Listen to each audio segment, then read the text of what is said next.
최근 북한의 통제를 벗어나는 또 다른 움직임이 포착되고 있습니다. 해외에 파견된 북한 노동자와 외교관, 유학생들의 탈북이 증가하고 있는 것인데요. 2023년 입국한 탈북민 196명 중 절반 이상이 20-30대 엘리트층으로 코로나 기간 동안 귀국이 불가능해 외국에 머물렀다가 귀국 명령이 떨어지자 탈북을 선택한 경우가 많았습니다. 러시아와 중국 등지에서 외화벌이를 위해 파견된 이들은 그곳에서 북한에서는 접할 수 없었던 정보와 문화를 접하게 됩니다. 북한 당국은 이들의 이탈을 막기 위해 상호감시 체계를 강화하고 있지만 오히려 극심한 스트레스로 인해 탈북을 꿈꾸는 노동자들이 늘어나고 있다 전언입니다. 북한 당국은 탈북 시도 시 현장 처형 규정을 두고 가족까지 처벌하겠다는 위협 통제를 강화하고 있습니다. 하지만 외부 세계를 경험한 이들은 더 이상 북한으로 돌아가기를 원하지 않습니다. 폐쇄된 사회에서 벗어나 자유를 맛본 이들의 사연을 만나보시죠. 저는 박성호입니다.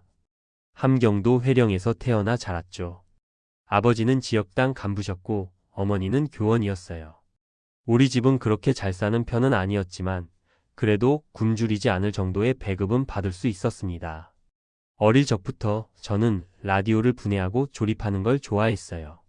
아버지가 낡은 진공관 라디오 하나를 구해 오셨는데 그걸 뜯어보다가 손가락에 화상을 입은 적도 있습니다. 성호야, 그런 걸 함부로 만지면 안 된다. 아버지는 걱정스러운 얼굴로 말씀하셨지만 저는 멈추지 않았죠. 아버지, 전파가 어떻게 소리로 바뀌는 건가요? 그건 나도 잘 모르겠구나. 하지만 내가 그렇게 궁금해한다면 제대로 배워야겠구나. 16살 때 저는 군공업대학 통신공학과에 입학했습니다. 성분도 괜찮고 성적도 좋았으니까요. 대학에서 4년 동안 위성통신, 중계장비, 암호체계를 배웠어요. 졸업 후엔 국영통신사에 배치됐고 그곳에서 3년간 평양 외곽의 송신소에서 근무했습니다. 그러던 어느 날 부서장이 저를 불렀어요. 성호 동무, 해외 파견 대상자로 선정됐네. 저는 멍하니 그를 바라봤습니다.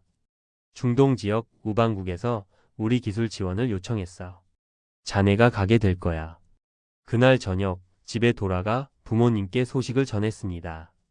어머니는 처음엔 믿지 못하시는 표정이었어요. 성호야, 정말이냐? 해외 파견이라니. 예, 어머니. 중동으로 간답니다. 어머니는 제 손을 꼭 잡으셨어요. 눈가가 촉촉해지셨죠. 우리 성호가 조국을 빛내는구나. 당에서 널 믿고 보내는 거야. 아버지는 담배를 한 대 꺼내 물고는 한참을 말씀이 없으셨습니다. 그러다 천천히 입을 여셨어요. 성호야, 거기 가면 조심해야 한다. 외부 세계는 우리가 아는 것과 다를 수 있어. 아버지, 무슨 말씀이세요?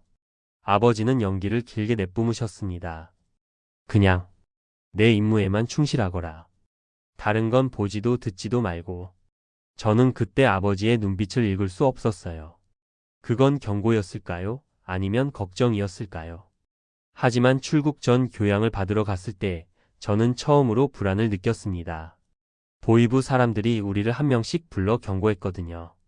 외부 세계는 타락했고 위험하다. 적들의 사상 공세를 경계하라. 조국을 배신하면 가족이 대가를 치른다. 그 말을 듣는 순간 제 등에 식은땀이 흘렀어요. 그들은 저를 믿지 않는다는 걸 알았습니다. 비행기에 오르던 날 아침 어머니는 제 가방을 몇 번이나 다시 챙기셨어요. 옷은 충분히 챙겼니? 괜찮아요, 어머니. 다 있어요. 어머니는 제 얼굴을 한참 들여다보시더니 갑자기 저를 꼭 끌어안으셨습니다. 성호야, 건강하게만 있거라. 그것만 기억해라. 아버지는 현관 앞에서 저를 배웅하셨어요. 악수를 청하시더니 작은 목소리로 말씀하셨습니다. 성호야, 내 판단을 믿어라. 언제든. 그 말의 의미를 저는 그때 알지 못했습니다. 비행기 창밖으로 평양의 불빛을 내려다보며 저는 기대에 부풀어 있었습니다. 중동의 열기는 상상 이상이었습니다. 비행기에서 내리자마자 뜨거운 공기가 폐를 찔렀어요. 공항 밖에는 우리를 마중 나온 현지 담당자와 북측 파견 관리자가 서 있었습니다. 박성호 동무지. 관리자는 김철수라는 40대 중반의 남자였어요. 얼굴은 무표정했고 눈빛은 날카로웠습니다. 나는 김철수 지도원이야. 여기서 너희들 생활을 책임진다. 규칙은 간단해. 작업장과 숙소 외에는 나가지 말 것. 현지인들과 불필요한 대화는 하지 말 것. 보고는 매주 화요일과 금요일. 알겠나? 예, 알겠습니다. 우리는 시내에서 30분 거리의 통신기지로 이동했어요. 낡은 위성 중계시설과 송신탑이 사막 한가운데 서 있었죠. 제 임무는 장비 점검과 유지 보수였습니다. 아침 6시면 기상 나팔 소리 대신 김철수 지도원의 노크 소리가 들렸어요.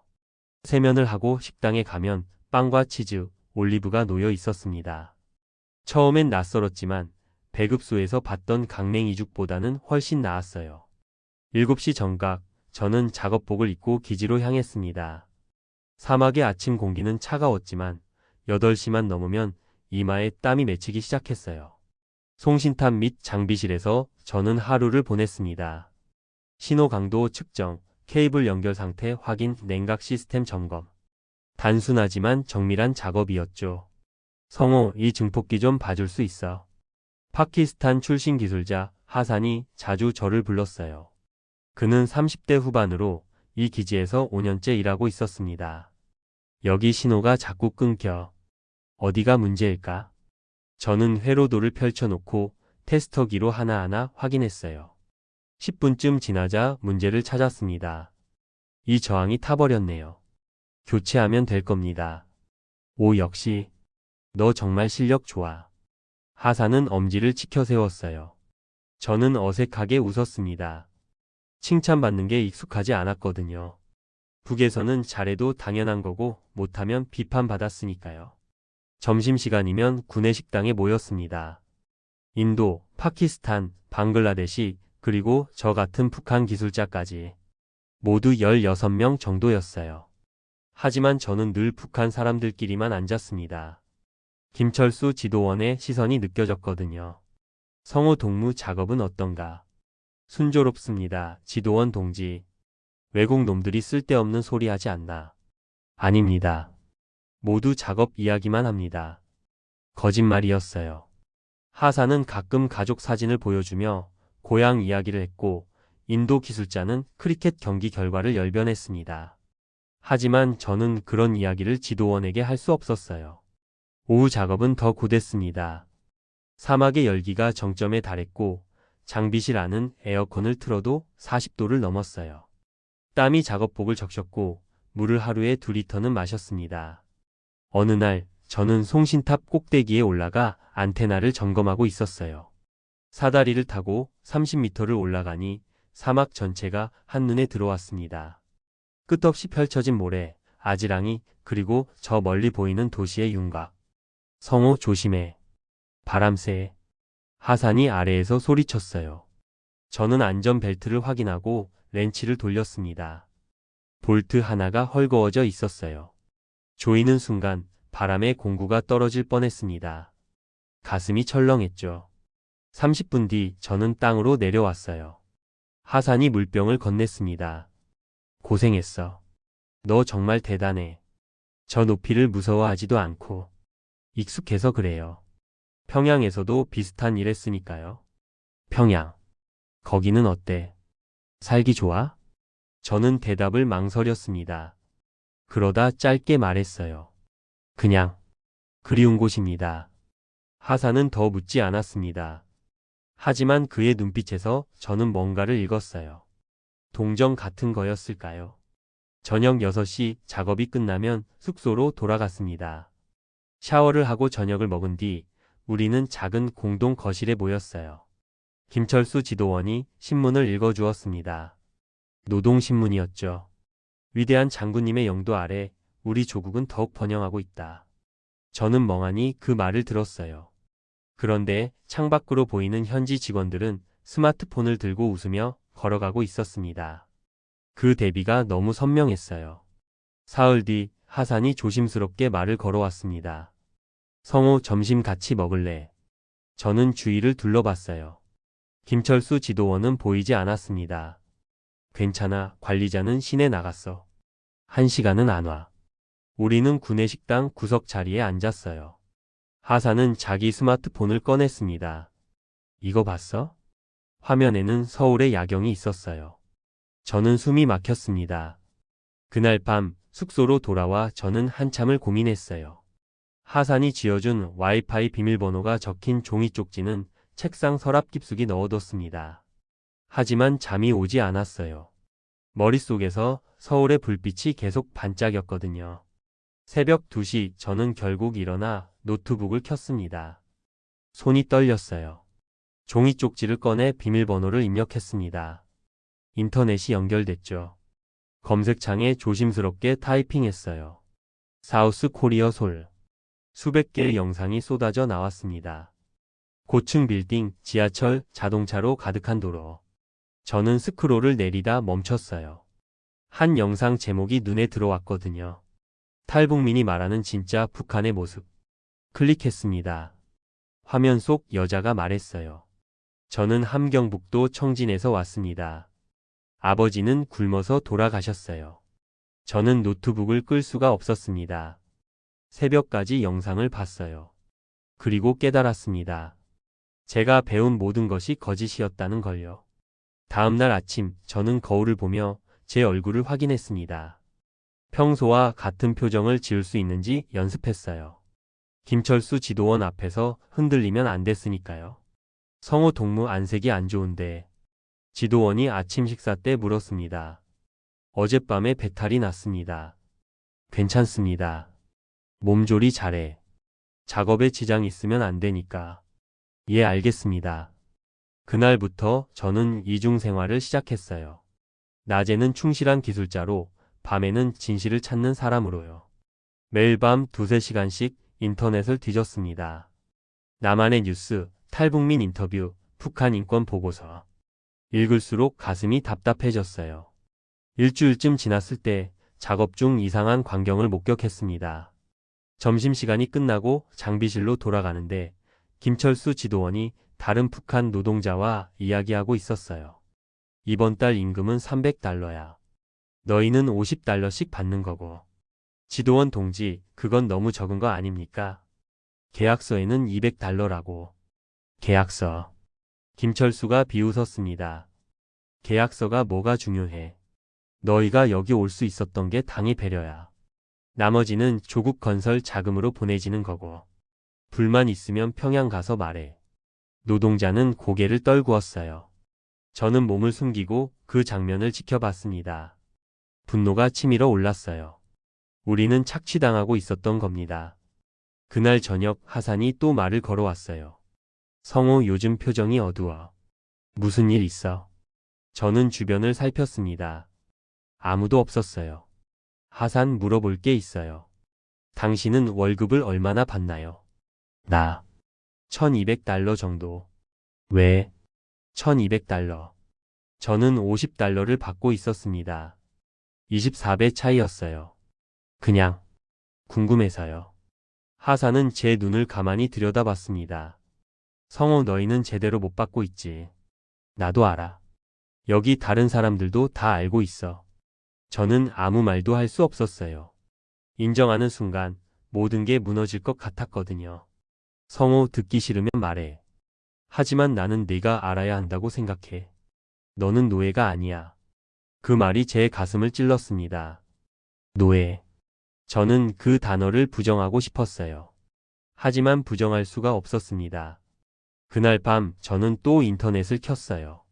이번엔 북한 해외 노동자에 대한 자료를 찾았습니다. UN 보고서가 나왔어요. 현대판 노예제도, 임금 착취, 강제 노역. 모든 단어가 저를 가리키고 있었습니다. 저는 노트북을 덮고 창밖을 바라봤어요. 사막의 별이 총총했습니다. 고향 회령에서 보던 별과 똑같은 별이었죠. 하지만 저는 더 이상 같은 사람이 아니었어요. 어머니, 아버지. 저는 중얼거렸습니다. 저는 어떻게 해야 하나요? 대답은 없었습니다. 다만 밤바람만이 창문을 흔들었어요. 저는 그날 밤 처음으로 결심했습니다. 이곳을 떠나야 한다고요. 하지만 어떻게 떠날지는 알 수 없었어요.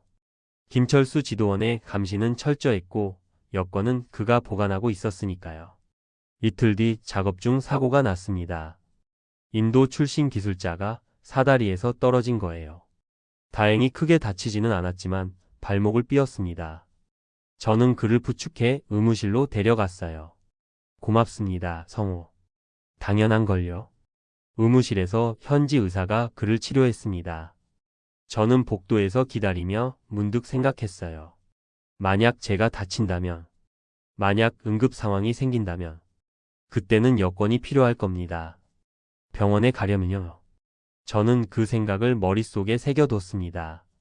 언젠가 쓸 수 있을지도 모르니까요.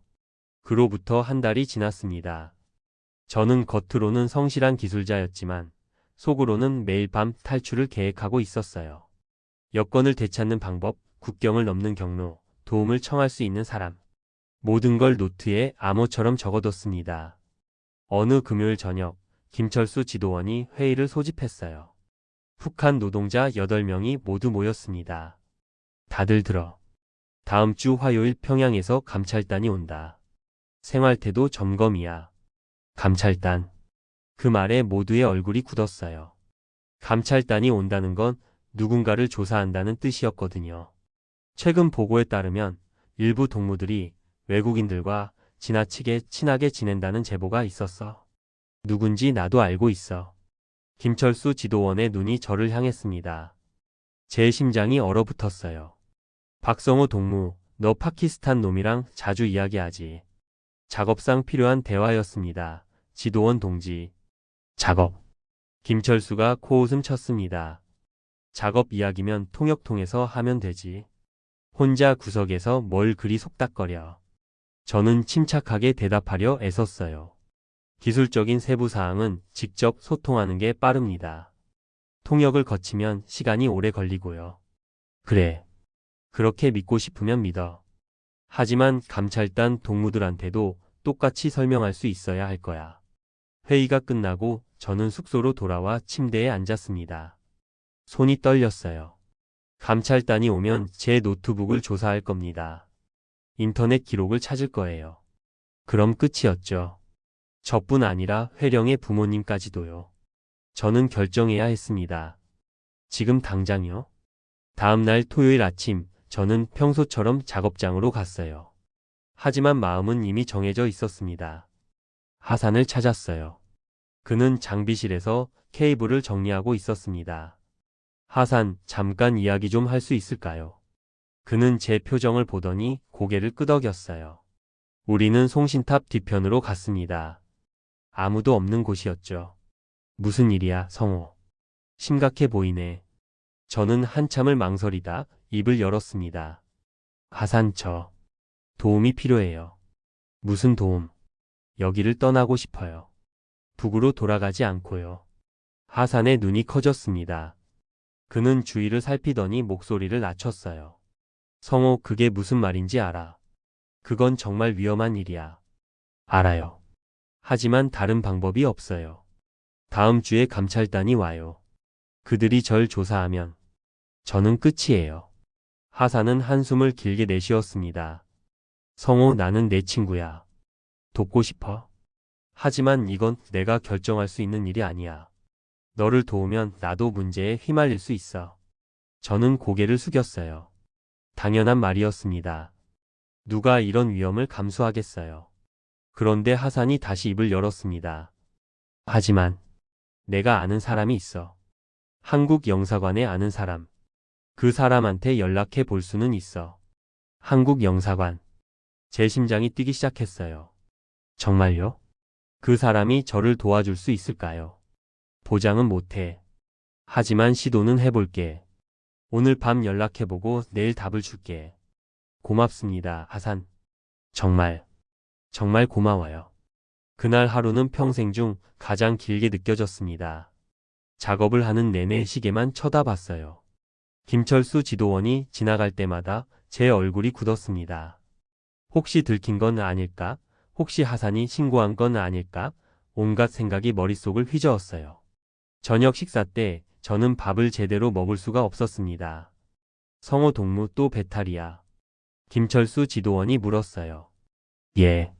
아직 완전히 낫지 않았나 봅니다. 약 먹어. 작업에 차질 생기면 안 되니까. 예, 그러겠습니다. 밤 10시 숙소 창문으로 작은 돌멩이가 날아왔습니다. 저는 조심스럽게 커튼을 열었어요. 하산이 아래에 서 있었습니다. 그는 손짓으로 밖으로 나오라고 했어요. 저는 슬리퍼를 신고 뒷문으로 빠져나갔습니다. 하산은 저를 주차장 구석으로 데려갔어요. 연락했어. 한국 영사관 사람. 그가 도와줄 수 있대. 정말요? 하지만 조건이 있어. 너 혼자 힘으로 영사관까지 와야 해. 그들은 너를 데리러 올 수 없어. 정치적 문제가 되거든. 어떻게 가야 하죠? 하산이 종이 한 장을 건넸습니다. 거기엔 주소와 약도가 그려져 있었어요. 시내 중심가야. 여기서 차로 40분 거리. 하지만 성호, 내 여권이 없으면 소용없어. 여권 없이는 영사관도 널 도와줄 수 없어. 저는 입술을 깨물었습니다. 여권. 김철수 지도원이 사무실 금고에 보관하고 있는 그것을요. 방법을 찾아야 해요. 하산이 제 어깨를 잡았습니다. 성호, 이건 정말 위험한 일이야. 실패하면 너뿐 아니라 내 가족도 위험해져. 정말 할 거야. 저는 그의 눈을 똑바로 바라봤어요. 예, 할 거예요. 일요일 아침 저는 평소보다 일찍 일어났습니다. 김철수 지도원의 사무실 구조를 머릿속에 그려봤어요. 책상, 서류철, 그리고 책상 오른쪽 밑에 있는 작은 금고. 거기에 우리 8명의 여권이 모두 들어 있었습니다. 문제는 금고 비밀번호였어요. 4자리 숫자. 저는 지난 몇 달간 지도원이 금고를 열 때마다 관찰했습니다. 하지만 그는 항상 몸으로 가리고 열었어요. 단 한 번도 번호를 볼 수 없었죠. 아침 식사 후 김철수 지도원이 공지했습니다. 오늘 오후 2시에 시내 나갔다 온다. 물자 조달 때문에. 저녁 6시쯤 돌아올 거야. 4시간. 저에게는 4시간이 있었습니다. 점심을 먹고 저는 다른 노동자들이 낮잠을 자는 동안 조심스럽게 폭도로 나갔어요. 지도원 사무실 문 앞에 섰습니다. 손잡이를 돌렸어요. 잠겨 있었죠. 예상했던 일이었습니다. 저는 주머니에서 작은 철사를 꺼냈어요. 며칠 전 작업장에서 몰래 가져온 거였습니다. 어릴 적 회령에서 친구들과 자물쇠 따는 법을 배운 적이 있었어요. 장난 삼아 했던 일이었지만 지금은 생존 기술이 됐습니다. 철사를 자물쇠 구멍에 넣고 조심스럽게 돌렸어요. 손에 땀이 났습니다. 3분쯤 지났을 때 딸각 소리가 났어요. 문이 열렸습니다. 사무실 안으로 들어갔습니다. 커튼을 살짝 쳤어요. 책상 위에는 서류들이 정리돼 있었고 오른쪽 밑에 회색 금고가 있었습니다. 저는 무릎을 꿇고 금고 앞에 앉았어요. 4자리 숫자. 생년월일일 수도 있고 기념일일 수도 있었습니다. 저는 김철수 지도원에 대해 아는 걸 떠올렸어요. 그는 가끔 술 마실 때 자기 이야기를 했었죠. 내 아들놈이 2004년에 태어났는데 말이야. 2004. 저는 2004를 눌렀습니다. 빨간 불이 들어왔어요. 틀렸습니다. 딸이 군대 간 게 2019년이었지. 다시 빨간 불이었습니다. 저는 심호흡을 했어요. 진정하라고 스스로에게 말했습니다. 그리고 문득 떠올랐어요. 지도원이 가장 자주 했던 말. 나는 1972년에 입당했어. 그게 내 인생 최고의 날이지. 손가락이 떨렸지만 저는 천천히 숫자를 눌렀습니다. 1-9-7-2. 초록 불이 들어왔습니다. 금고 문이 열렸어요. 안에는 여권 8건이 고무줄로 묶여 있었습니다. 저는 그걸 꺼내 제 여권을 찾았어요. 박성호. 제 사진이 박힌 붉은 표지의 여권. 그걸 주머니에 넣고 나머지는 원래대로 묶어 금고에 넣었습니다. 금고를 닫고 사무실을 나와 문을 잠갔어요. 복도를 지나 숙소로 돌아오는데 갑자기 뒤에서 목소리가 들렸습니다. 성호 동무 뭐 하는 거야? 저는 얼어붙었어요. 천천히 돌아봤습니다. 같은 숙소를 쓰는 최민철이었습니다. 30대 초반의 건설 노동자였죠. 화장실 갔다 오는 길이에요. 이쪽에는 화장실 없는데. 화장실은 반대편이잖아. 아, 맞네요. 길을 헷갈렸습니다. 최민철이 의심스러운 눈으로 저를 쳐다봤어요. 성호 동무 요즘 이상해. 뭔가 숨기는 거 있지? 아닙니다. 그냥 몸이 안 좋아서 정신이 없었어요. 그는 한참을 저를 바라보다 돌아섰습니다. 조심해. 감찰단 오기 전에 이상한 짓 하지 말고. 저는 숙소로 돌아와 침대에 누웠어요.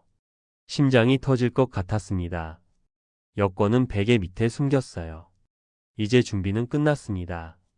남은 건 실행뿐이었죠. 저녁 6시 김철수 지도원이 돌아왔습니다. 그는 짐을 내리고 사무실로 들어갔어요. 10분쯤 지나자 사무실 문이 벌컥 열렸습니다. 다들 나와. 지금 당장. 우리 8명이 복도로 나갔습니다.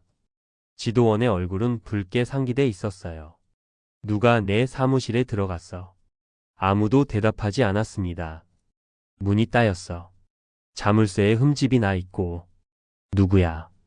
제 다리가 떨렸지만 표정은 유지했습니다. 최민철이 손을 들었어요. 지도원 동지, 오늘 오후에 성호 동무가 이상하게 폭도를 배회하고 있었습니다.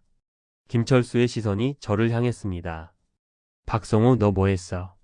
화장실 갔다 오는 길이었습니다. 길을 잘못 들었고요. 거짓말 마. 금고 열었지. 아닙니다. 저는 사무실에 들어간 적 없습니다. 김철수가 다가왔어요. 그의 얼굴이 제 코앞까지 왔습니다. 그럼 내 방 수색해도 되겠네. 아무것도 없으면 사과하지. 저는 침착하게 고개를 끄덕였어요. 괜찮습니다.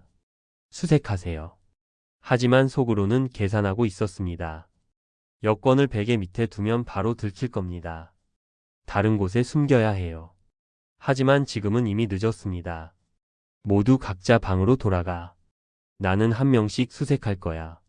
우리는 뿔뿔이 흩어졌어요. 저는 방으로 돌아와 재빨리 여권을 꺼냈습니다. 창문을 열고 밖을 내다봤어요. 1층이었습니다. 뛰어내릴 수 있는 높이였죠. 지금이었습니다. 지금 아니면 기회는 없었어요. 저는 가방을 집어들고 창문을 넘었습니다. 땅에 착지하는 순간 발목에 통증이 왔지만 참았어요. 달렸습니다. 주차장을 지나 정문을 향해요. 뒤에서 고함 소리가 들렸습니다. 박성호. 서. 당장 서. 저는 뒤돌아보지 않았습니다. 정문 경비는 다행히 자리를 비운 상태였어요. 저는 사막으로 뛰어들었습니다. 어둠 속으로요. 사막의 밤은 생각보다 추웠습니다. 낮의 열기는 온데간데없고 차가운 바람이 얼굴을 핥히고 지나갔어요. 저는 숨을 헐떡이며 달렸습니다. 뒤에서 손전등 불빛이 흔들렸어요. 박성호. 멈춰. 너 가족 생각 안 해. 김철수 지도원의 목소리였습니다. 그 말에 발걸음이 주춤했지만 저는 다시 속도를 냈어요. 돌아가면 끝입니다. 저도 부모님도요. 모래가 신발 안으로 들어와 발을 쓸었습니다. 발목은 여전히 아팠고 숨이 목까지 차올랐어요. 얼마나 뛰었을까요? 10분쯤 지나자 뒤쪽 소리가 점점 멀어졌습니다. 저는 잠시 멈춰 서서 뒤를 돌아봤어요. 손전등 불빛이 여전히 보였지만 제법 거리가 벌어져 있었습니다. 하지만 안심할 수는 없었어요. 김철수는 차를 가져올 겁니다. 그럼 금방 따라잡히죠. 저는 하산이 그려준 약도를 떠올렸습니다. 기지에서 북서쪽으로 3km 가면 작은 도로가 나온다고 했어요. 거기서 시내로 가는 택시를 잡을 수 있다고요. 하지만 지금 제가 어느 방향으로 가고 있는지 확신할 수 없었습니다. 별을 봤어요. 북두칠성을 찾았습니다. 어릴 적 아버지가 가르쳐 주신 방법이었죠. 성호야, 북극성을 찾으면 절대 길을 잃지 않는다. 북극성을 기준으로 방향을 잡고 다시 걸었습니다. 이번엔 뛰지 않고 빠르게 걸었어요. 체력을 아껴야 했으니까요. 30분쯤 지났을 때 저 멀리 헤드라이트 불빛이 보였습니다. 차였어요. 김철수가 추격해 오는 거였습니다. 저는 급히 몸을 낮췄어요. 근처에 작은 바위 언덕이 있었고 그 뒤로 숨었습니다. 차 소리가 점점 가까워졌어요. 헤드라이트가 사막을 후었습니다. 저는 바위에 바짝 붙어 숨을 죽였어요. 심장 소리가 너무 커서 들릴 것만 같았습니다. 저기 발자국 있어. 최민철의 목소리였어요. 그도 함께 왔던 겁니다. 차가 멈춰 섰습니다. 문이 열리는 소리, 발소리. 두 사람이 차에서 내렸어요. 이 근처 어딘가에 있을 거야. 찾아. 손전등 불빛이 사방을 비췄습니다. 저는 더 몸을 웅크렸어요. 돌이 등을 찔렀지만 움직일 수 없었습니다. 지도원 동지, 여기 발자국이 저쪽으로 이어집니다. 발소리가 제가 숨은 바위 쪽으로 다가왔어요. 10m, 5m, 3m. 저는 눈을 감았습니다. 이제 끝이구나 생각했어요. 그때였습니다. 저 멀리서 차 소리가 들렸어요. 다른 차였습니다. 누구야? 저기. 김철수가 소리쳤어요. 발소리가 멀어졌습니다. 저는 조심스럽게 고개를 들었어요. 도로 쪽에서 트럭 한 대가 다가오고 있었습니다. 현지 화물 트럭이었죠. 김철수와 최민철은 차로 돌아갔어요. 트럭이 지나가길 기다리는 모양이었습니다. 저에게는 기회였어요. 트럭이 천천히 지나갔습니다. 저는 바위 뒤에서 뛰쳐나와 트럭을 향해 달렸어요. 트럭은 속도를 늦추지 않았지만 뒤쪽 짐칸이 열려 있었습니다. 저는 있는 힘을 다해 뛰었어요. 손이 짐칸 끝을 잡았습니다. 팔에 힘을 주고 몸을 끌어올렸어요. 발이 허공을 찼지만 간신히 올라탔습니다. 짐칸 안으로 굴러 들어갔어요. 저기, 저 트럭. 김철수의 목소리가 들렸습니다. 하지만 트럭은 이미 속도를 냈고 그들의 차는 한참 뒤에 있었어요. 저는 짐더미 사이에 몸을 숨겼습니다. 양탄자와 상자들이었어요. 냄새가 고약했지만 신경 쓸 겨를이 없었습니다. 트럭은 계속 달렸고 뒤쪽에서 김철수의 차가 추격해 왔지만 점점 멀어졌어요. 1시간쯤 지났을까요? 트럭이 속도를 줄이더니 멈춰 섰습니다. 저는 긴장했어요. 운전사가 내리는 소리가 들렸습니다. 발소리가 뒤쪽으로 다가왔어요. 누구야? 거기 누구 있어? 중년 남자의 목소리였습니다. 아랍어 억양이 섞인 영어였어요. 저는 천천히 일어났습니다. 손을 들고요. 죄송합니다. 저는 도움이 필요합니다. 운전사는 손전등으로 제 얼굴을 비췄어요. 그의 눈이 놀라움으로 커졌습니다. 너 누구야? 왜 내 트럭에 숨어 있어? 저는 한국말로 말할까 고민했지만 영어를 선택했습니다. 저는 북한에서 왔습니다. 지금 쫓기고 있어요. 한국 영사관으로 가야 합니다. 북한. 운전사가 중얼거렸어요. 위험한 일이야. 나도 문제 생길 수 있어. 제발요. 저를 시내까지만 데려다 주세요. 돈을 드릴게요. 저는 주머니를 뒤졌습니다. 50달러짜리 지폐 5장이 있었어요. 한 달 월급 전부였죠. 운전사에게 내밀었습니다. 이게 제가 가진 전부입니다. 운전사는 돈을 보더니 한숨을 쉬었어요. 시내까지만이야. 그 이상은 못해. 감사합니다. 정말 감사합니다. 트럭은 다시 달리기 시작했습니다. 저는 짐칸에 앉아 창밖을 봤어요. 사막이 지나가고 점점 불빛이 많아졌습니다. 도시가 가까워지고 있었어요. 1시간 반쯤 뒤 트럭이 시내 외곽에서 멈춰 섰습니다. 운전사가 뒤로 왔어요. 여기까지야. 저기 큰 도로 보이지?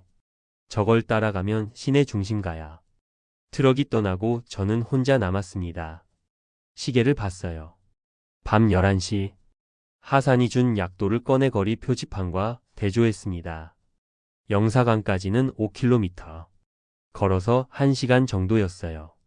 저는 걷기 시작했습니다. 거리에는 사람들이 드물었지만 가끔 차가 지나갔어요. 저는 고개를 숙이고 빠르게 걸었습니다. 그리고 생각했어요. 부모님은 지금 뭘 하고 계실까요? 아직 모르실까요? 아니면 이미 보위부에서 연락이 갔을까요? 어머니는 우실 거예요. 아버지는 무슨 표정을 지으실까요? 죄송합니다, 어머니. 아버지. 저는 중얼거렸습니다. 하지만 저는 살고 싶어요. 한국 영사관 건물이 눈앞에 나타났을 때 저는 울컥했습니다. 4층짜리 흰색 건물, 입구에 걸린 태극기. 평생 적이라고 배웠던 그 깃발이 지금은 구원처럼 느껴졌어요. 하지만 정문은 굳게 닫혀 있었습니다. 당연했죠. 한밤중이었으니까요. 저는 인터폰을 눌렀어요. 한 번, 두 번, 세 번. 대답이 없었습니다. 제발요. 제발 좀 나와주세요. 5번째 눌렀을 때 스피커에서 목소리가 흘러나왔습니다. 누구십니까? 지금 업무 시간이 아닙니다. 저는 박성호입니다. 북한에서 왔어요. 하산이 연락했을 겁니다. 잠시 침묵이 흘렀어요. 그리고 다른 목소리가 들렸습니다. 박성호 씨 맞습니까? 거기서 기다리세요. 금방 나갑니다. 2분쯤 지나 문이 열렸어요. 40대 초반으로 보이는 남자가 나왔습니다. 양복을 입었지만 넥타이는 풀어져 있었어요. 들어오세요. 빨리요. 저는 건물 안으로 들어갔습니다. 로비는 조용했고 경비원 한 명이 저를 경계하는 눈으로 바라봤어요. 남자는 저를 2층 사무실로 안내했습니다. 저는 김영준입니다. 영사관 영사예요. 앉으세요. 저는 의자에 앉았어요. 다리에 힘이 풀렸습니다. 이제야 안전하다는 생각이 들자 온몸이 떨리기 시작했어요. 여권 가지고 계십니까? 저는 주머니에서 여권을 꺼내 건넸습니다. 김영준 영사가 펼쳐보더니 고개를 끄덕였어요. 본인 맞네요. 하산 씨한테 연락 받았어요. 상황은 대충 알고 있습니다. 그런데 박성호 씨, 한 가지 여쭤볼 게 있어요. 예. 정말 돌아가지 않을 겁니까? 가족이 있다고 들었는데요. 그 말에 제 가슴이 찢어지는 것 같았습니다. 부모님 얼굴이 떠올랐어요. 어머니의 눈물, 아버지의 침묵. 알고 있습니다. 하지만 돌아가면 저도 죽고 결국 부모님도 고통받으실 거예요. 그보다는 제가 여기서 살아남아서 언젠가 부모님을 모셔올 수 있는 방법을 찾고 싶습니다. 김영준 영사는 한참을 저를 바라보다 천천히 고개를 끄덕였어요. 알겠습니다. 그럼 지금부터 절차를 시작하겠습니다. 우선 임시 보호 조치를 취하고 내일 아침 본국에 보고할 거예요. 며칠 안에 한국으로 가실 수 있을 겁니다. 감사합니다. 정말 감사합니다. 그날 밤 저는 영사관 안작은 방에서 잤습니다. 아니, 잔다기보다는 누워 있었다는 게 맞아요. 잠이 오지 않았거든요. 창밖으로 도시의 불빛이 보였습니다. 저는 핸드폰을 꺼냈어요. 물론 북에서 쓰던 거라 인터넷은 안 됐지만 사진은 남아 있었습니다. 부모님과 찍은 마지막 사진. 출국 전날 찍은 거였어요. 어머니는 웃고 계셨고 아버지는 무표정하셨지만 제 어깨에 손을 얹고 계셨어요. 어머니, 아버지, 용서해 주세요. 저는 사진을 오래 들여다봤습니다. 그리고 문득 깨달았어요. 제가 마지막으로 송출한 전파를요. 그날 오후 도망가기 전 마지막 작업 때 저는 일부러 신호를 왜곡시켰습니다. 고장처럼 보이게요. 하지만 그건 고장이 아니었어요. 그건 제 작별 인사였습니다. 제가 보낼 수 있는 유일한 메시지였죠. 부모님은 그 의미를 모르실 거예요. 하지만 저는 알고 있었습니다. 그 왜곡된 신호 속에 제 마음을 담았다는 걸요. 이틀 뒤 저는 영사관 직원과 함께 공항으로 향했습니다. 특별 출국 절차였어요. 일반 탑승구가 아닌 별도의 통로를 이용했습니다. 비행기에 오르기 전 저는 마지막으로 이 도시를 돌아봤습니다. 3년을 보낸 곳, 진실을 알게 된 곳, 그리고 선택을 한 곳. 하산이 문자를 보내왔어요. 잘 가, 친구. 용기 있는 선택이었어. 새로운 삶 응원해. 저는 답장을 보냈습니다. 고마워, 하산. 당신이 없었다면 불가능했을 거야. 언젠가 다시 만나자. 비행기가 이륙했습니다. 창밖으로 중동의 사막이 멀어졌어요. 제가 3년간 일했던 곳, 제가 깨어났던 곳, 그리고 제가 태어났던 제 자신을 묻은 곳이었습니다. 비행기는 구름 위로 올라갔어요. 햇빛이 기내를 가득 채웠습니다. 저는 눈을 감았어요. 그리고 생각했습니다. 아버지가 마지막으로 하신 말씀을요. 성호야, 내 판단을 믿어라. 언제든. 저는 제 판단을 믿기로 했습니다. 이 선택이 옳은지는 모르겠지만 적어도 제 의지로 한 선택이었으니까요. 처음으로요. 인천공항에 도착했을 때는 새벽 6시였습니다. 통일부 직원들이 저를 기다리고 있었어요. 그들은 저를 별도의 공간으로 안내했고 거기서 간단한 신원 확인과 건강검진을 받았습니다. 박성호 씨 환영합니다. 하나원에서의 석 달은 혼란스러웠습니다. 매일 아침 7시에 일어나 한국 사회에 대한 교육을 받았어요. 민주주의, 시장 경제, 법률, 문화. 모든 게 낯설었습니다. 특히 어려웠던 건 언어였어요. 같은 한국어를 쓰지만 단어가 달랐습니다. 인민반은 통반, 비난로는 비닐, 버스는 버스. 제가 평생 써온 말들이 여기서는 이상하게 들렸어요. 어느 날 수업 시간에 선생님이 물었습니다. 박성호 씨, 남한에 와서 가장 놀란 게 뭡니까? 저는 잠시 생각했어요.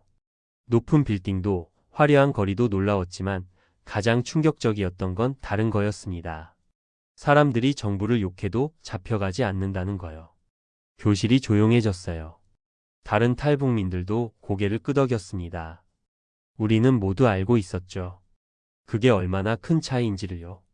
석 달 뒤 저는 하나원을 나와 정착금을 받았습니다. 2천만 원. 제 인생에서 처음 받아보는 큰 돈이었어요. 하지만 그 돈으로 뭘 해야 할지 막막했습니다. 통일부에서 연결해준 취업 상담사를 만났어요. 박성호 씨는 기술자, 경력이 있으니까 통신 관련 회사에 지원해보는 게 어떨까요? 가능할까요? 제 학력이 인정받을 수 있을까요? 쉽지는 않을 겁니다. 하지만 기술은 거짓말하지 않잖아요. 실력을 보여주면 됩니다. 저는 서울 외곽의 작은 원룸을 얻었습니다. 6평 남짓한 공간이었지만 제 공간이었어요. 아무도 감시하지 않는 제 마음대로 살 수 있는 곳이었습니다. 첫날 밤 저는 창문을 활짝 열고 서울의 야경을 봤어요. 수많은 불빛들. 중동에서 스마트폰 화면으로 봤던 그 풍경이 지금 제 눈앞에 있었습니다. 저는 울었어요. 기쁨인지 슬픔인지 알 수 없는 눈물이었습니다.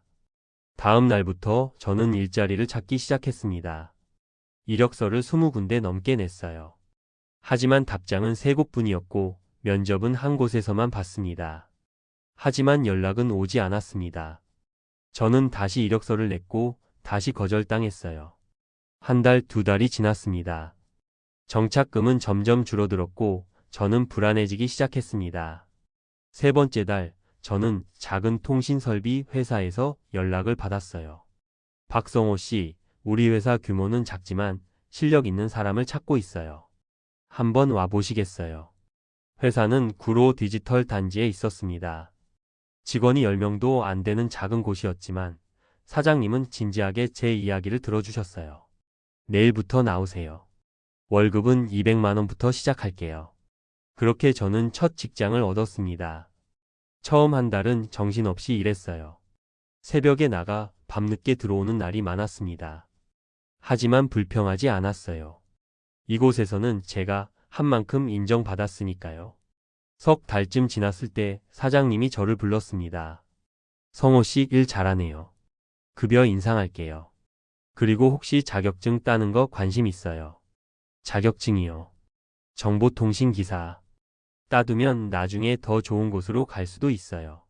저는 밤마다 공부를 시작했습니다. 낮에는 일하고 밤에는 책을 봤어요. 북에서 배운 것과 남에서 쓰는 기술은 조금씩 달랐지만 기본 원리는 같았습니다. 6개월 뒤 저는 시험에 합격했어요. 자격증을 손에 쥐었을 때 저는 믿을 수 없었습니다. 대한민국 정부가 발급한 자격증. 제 이름이 적힌 증서. 그날 저녁 저는 혼자 작은 식당에서 삼겹살을 먹었습니다. 소주 한 잔을 따라 공중에 들었어요. 아버지, 어머니. 저 잘 살고 있어요. 1년이 지났습니다. 저는 조금 더 큰 회사로 이직했어요. 급여도 올랐고 동료들도 생겼습니다. 그들은 제가 북에서 왔다는 걸 알았지만 이상하게 대하지 않았어요. 그저 같이 일하는 동료로 대해줬습니다. 어느 주말 저는 탈북민 모임에 나갔습니다. 거기서 비슷한 처지의 사람들을 만났어요. 어떤 이는 식당을 운영했고 어떤 이는 대학에 다녔습니다. 모두 자기 방식으로 살아가고 있었어요. 모임이 끝나고 한 분이 제게 물었습니다. 성호 씨 후회하지 않아요? 나온 거. 저는 잠시 생각했습니다. 부모님 생각은 매일 났어요. 밤마다 꿈에서 회령 집이 나타났고 어머니의 목소리가 들렸습니다. 그럴 때마다 가슴이 찢어지는 것 같았죠. 후회는 아닙니다. 하지만 그리워요. 매일. 그분은 고개를 끄덕였습니다. 저도 그래요. 가족 생각 안 나는 날이 없어요. 하지만 우리는 살아남았잖아요. 그게 중요한 거예요. 2년이 지났습니다. 저는 이제 서울 생활에 적응했어요. 지하철 노선도를 외웠고 편의점에서 김밥을 사 먹는 게 익숙해졌습니다. 사람들과 자연스럽게 대화할 수 있게 됐고 억양도 많이 부드러워졌어요. 하지만 여전히 낯선 순간들이 있었습니다. 뉴스에서 북한 소식이 나올 때, 거리에서 탈북민을 바라보는 사람들의 시선을 느낄 때, 밤에 혼자 있을 때, 그럴 때마다 저는 생각했습니다. 저는 누구일까요? 북한 사람일까요? 남한 사람일까요? 어느 봄날 저는 한강공원을 걸었습니다. 벚꽃이 흩날리고 사람들이 웃으며 지나갔어요. 아이들이 자전거를 타고 연인들이 손을 잡고 걸었습니다. 저는 벤치에 앉아 강을 바라봤어요. 물이 천천히 흘렀습니다. 그리고 문득 깨달았습니다. 저는 이제 새로운 사람이에요. 북한의 박성호도 완전한 남한의 박성호도 아닌 그 사이 어딘가의 박성호. 하지만 그게 괜찮다는 걸요. 핸드폰이 울렸습니다. 회사 동료였어요. 성호 씨 내일 회식인데 올 거죠? 당연하죠. 갈게요. 전화를 끊고 저는 다시 강을 바라봤습니다. 해가 지고 있었어요. 노을이 물 위에 반짝였습니다. 어머니, 아버지. 저 여기 있어요. 살아 있어요. 바람이 불었습니다. 벚꽃잎이 떨어져 제 손 위에 내려앉았어요. 저는 그걸 가만히 바라봤습니다.